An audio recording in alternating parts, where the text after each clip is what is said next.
If the Pixel 6 Pro redefined what it means to be a Google flagship, then the Google Pixel 7 Pro is the whole damn boat plus the kitchen sink. It's review time, and here are our top 3 reasons to pick the Google Pixel 7 Pro. Starting at the top, Google fixed the things that were broken and left the good stuff. Starting with the fingerprint sensor, it's definitely faster. New Samsung modem inside fixes the connectivity issues, and they upgraded to the ARM Mali G710 GPU and custom TPU, which helps with making the 7 Pro more efficient and less of a heat hog. It still gets warm, but it's not molten lava. So getting inside of the Pixel 7 Pro, Google has replaced the first gen Tensor with the Tensor G2. An update in name as well as changing the GPU and the modem, but not really much else. The Google Pixel 7 Pro doesn't benchmark very well, as you can see here, but with Google, it's more about creating a balanced user experience, so users shouldn't really have any issues. But even with the lack of change in processing cores, Google managed to get a lot out of the performance of G2 while fixing the widely reported connectivity issues of the Pixel 6 Pro. Google claims that the TPU, Tensor Processing Unit, is now 60% faster at voice and imaging tasks, as well as 20% more efficient in general. The Mali G710 GPU helps to solve the overheating issue of its predecessor, and the Samsung-built modem has vastly improved the connectivity and switching between cellular and Wi-Fi. In Ryan Haynes' review of the Pixel 7 Pro, he mentioned that even in his rural Pennsylvania town, connectivity wasn't an issue. For the most part, our other writers' connectivity issues were nearly non-existent on the Pixel 7 Pro, with one writer telling me that only once or twice did they have to even look at toggling the airplane mode and do that little toggle trick there. The second, and I would argue the most compelling reason to pick up the Google Pixel 7 Pro is the camera setup. The cameras didn't change much, but they didn't need to. And somehow the photography still got better. And did I mention that it shoots 4K video at 30 and 60 frames per second, even with the selfie camera? The Pixel 7 Pro has a 50 megapixel main sensor, a 12 megapixel ultra-wide, and a 48 megapixel telephoto lens, as well as a 10.8 megapixel front-facing camera. We had the chance to roam around and gather some stunning test images, but first, Harley, you know what, man? I'm a pretty curious guy, and that means that sometimes I'm gonna wanna watch Curiosity Stream. What do you have to say about that, friend? You're like, I'm not gonna talk. Do it. Watch it. Yeah. Curiosity Stream is a streaming and on-demand service where viewers of all ages can fuel their passions and explore new ones.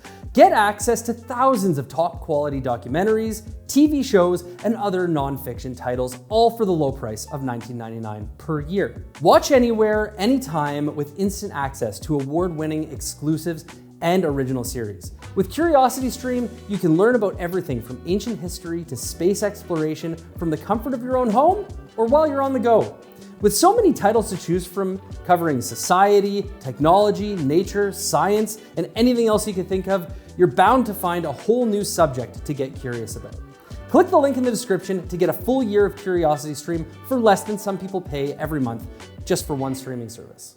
And you know what? After watching a great documentary about the wild world, I'm a huge fan of snapping pics of bugs, spiders, and close-ups of flowers and other fun textures in my real-life adventures. And the Pixel 7 Pro does the trick, featuring 3 stunning cameras and a great selfie cam. But the macro mode, honestly, is my favorite thing about the Pixel 7 Pro. And it has to be one of the things that gets me the most excited.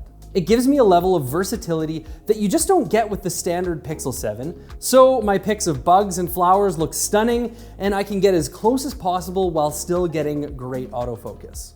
This phone is truly a shutterbug's dream, and it helps me to be curious and explore the world around me with little limitations. C. Scott and I even took to the streets of Brooklyn for some night photography, and we had a blast. In fact, the Pixel 7 Pro is the first time that I've had this much fun using a phone to take pictures in a very long time, especially in low light.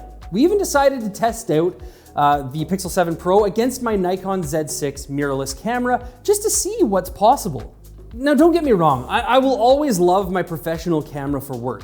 But what computational photography does and what the Pixel 7 Pro does so well is take the laptop and Photoshop away. You don't need it, and you can post your favorite memories in minutes instead of having to ingest and go through them like you would traditionally with a professional camera.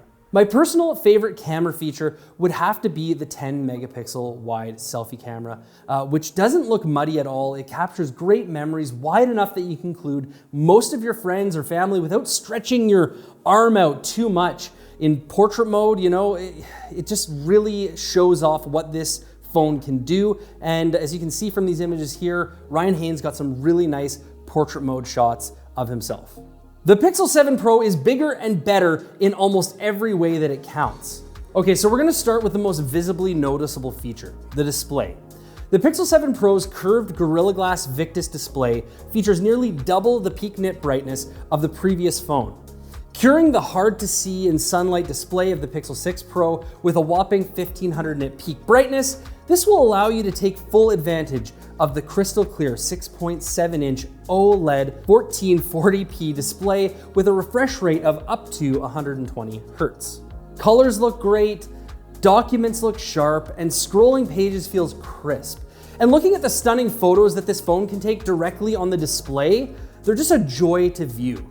Some large flagship phones feel extremely bulky in the hand, but the Pixel 7 Pro is just slightly wider than the standard Pixel 7, so you won't really notice a massive change in the hand feel, taking the strain of capturing those special moments or, you know, watching Netflix on the go out of the picture.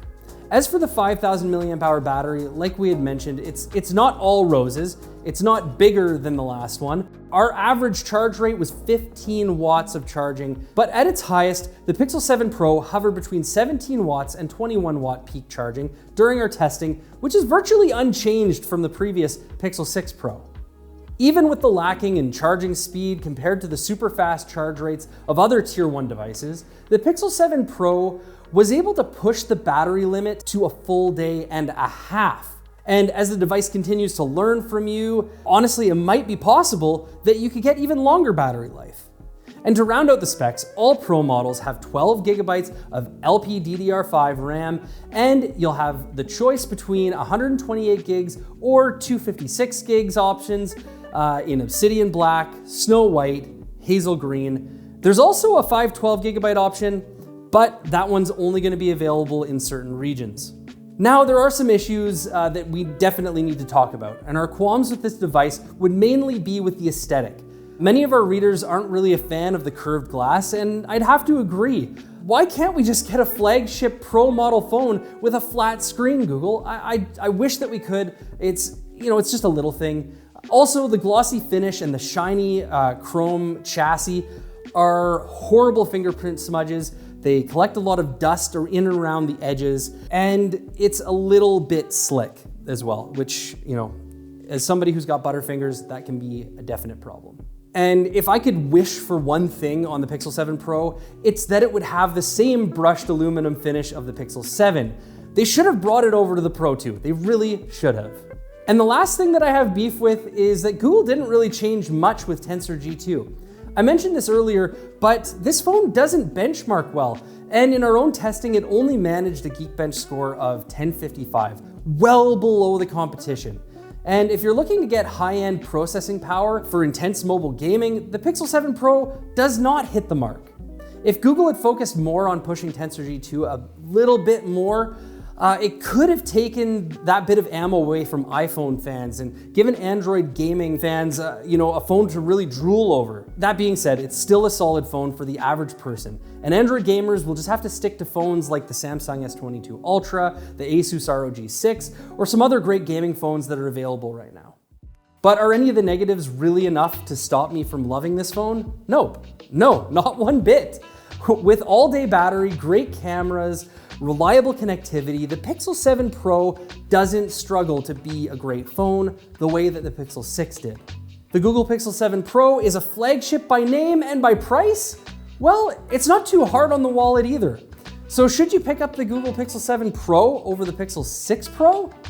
We gave the Pixel 7 Pro a 4.5 stars out of 5.